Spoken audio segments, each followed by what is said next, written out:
Donc nous avons libéré depuis lundi. C'est désormais sur son téléphone qu'il contemple ce qui était encore sa résidence jusqu'à dimanche soir. Bien que situé à moins de 50 mètres du lac de la mort, l'immeuble que voici a résisté à la furie des eaux. Il n'y a pas eu de victimes dans cette famille, mais ses membres sont désormais sans abri. On estime que notre maison présente un risque,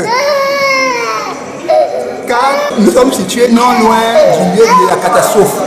La situation des autres rescapés, qui squattent également à la maison du parti de Komkana, est tout aussi préoccupante. C'était notre oncle qui était dehors, il nous a dit quelque chose tombe, on est sorti regarder, mais la maison n'est pas tombée, on était tous dedans. C'est au fur et à mesure que l'eau diminuait qu'on a pu sortir de la maison. Depuis lundi, nous ne sommes pas allés à l'école, mes frères et moi. L'eau a tout englouti, les cahiers, les chaussures, les tenues, les sacs, tout. Quand l'eau est passée, ça a renversé notre maison. On ne savait même plus où partir. Mon père s'est placé, les larmes coulaient de ses yeux. Une maison qui venait de construire à peine 3 mois. Je suis enceinte de 7 mois, 2 semaines et bientôt je vais accoucher.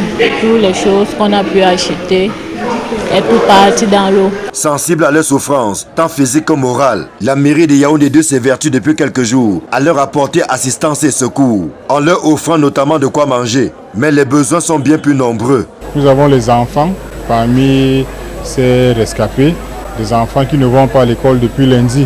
Ces enfants ont besoin de fournitures, de livres, de cahiers et des sacs, et également des vêtements. Donc c'est un appel pour les âmes de bonne volonté de nous accompagner, de nous soutenir dans cet élan de générosité, de solidarité. J'aimerais aussi soutenir en remettant la somme de 500 000 francs au maire de l'arrondissement de Yaoundé 2 pour que le maire puisse entretenir tous ces sinistrés qui vivent depuis ici au centre d'accueil de Komkana. Mais les rescapés en attendent davantage, plusieurs n'ayant pas où crécher depuis dimanche soir. La question de leur recasement se pose plus que jamais avec acuité. Le chef de l'État a demandé au gouvernement de rechercher les zones de recasement. Ça veut tout simplement dire que ceux qui n'ont pas où aller, l'État va les accompagner. Ils vont trouver là, ils peuvent s'installer, mais de manière sécurisée.